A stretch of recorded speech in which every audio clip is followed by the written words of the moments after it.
Story RH, le podcast RH qui ne vous raconte pas d'histoire. Bienvenue à toutes, bienvenue à tous. History is made of stories.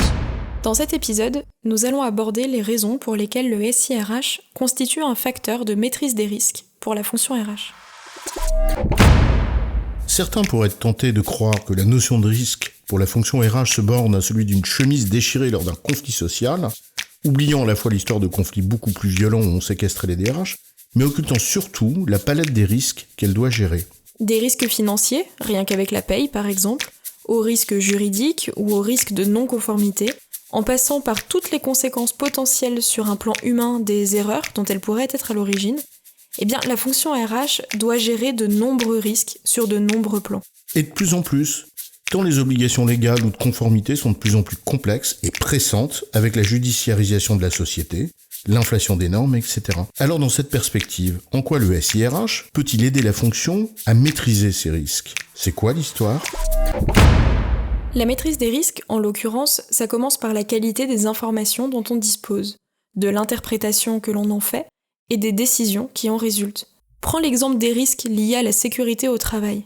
Leur maîtrise suppose d'abord une connaissance approfondie de la réalité des conditions de travail, des accidents du travail, de leurs causes, de leur fréquence, leur gravité, etc., pour prendre des décisions qui sont pertinentes. Le point de départ, c'est bien souvent en effet la maîtrise de l'information, dont le SIRH est une des clés essentielles, mais ça c'est un autre sujet. En revanche, le SIRH en tant que tel, au-delà de ce rôle clé dans la maîtrise de l'information, joue aussi un rôle dans la maîtrise des risques pour la fonction RH. La première dimension qu'on peut ici souligner, c'est la maîtrise des processus qu'il est supposé permettre, et notamment le fait que les automatisations sur lesquelles il s'appuie réduisent par nature les risques d'erreurs humaines. Digitaliser des processus, en l'occurrence, revêt deux aspects qui contribuent à maîtriser les risques. D'abord l'automatisation d'un certain nombre d'actions, comme tu l'évoques, et qui réduisent les interventions humaines, mais également la standardisation des processus qui, lorsqu'elle est bien pensée évidemment, contribue à pérenniser la qualité de ce qu'ils délivrent.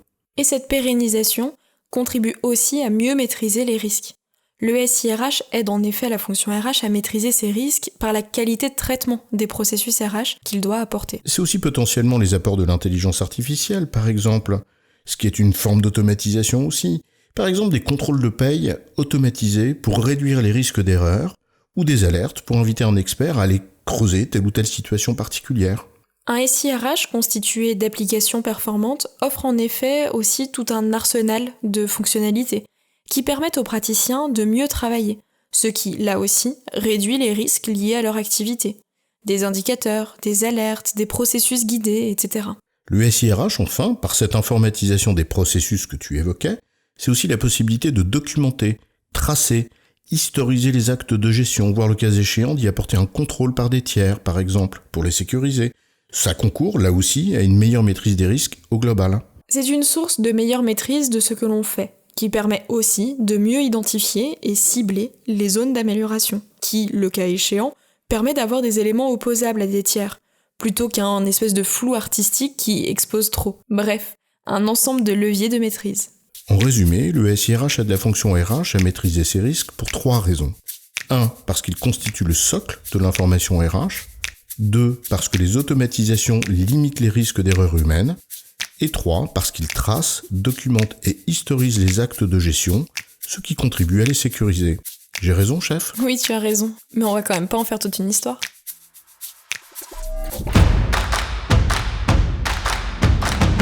Story RH, le podcast RH qui ne vous raconte pas d'histoire. Retrouvez tous les épisodes sur storyrh.fr.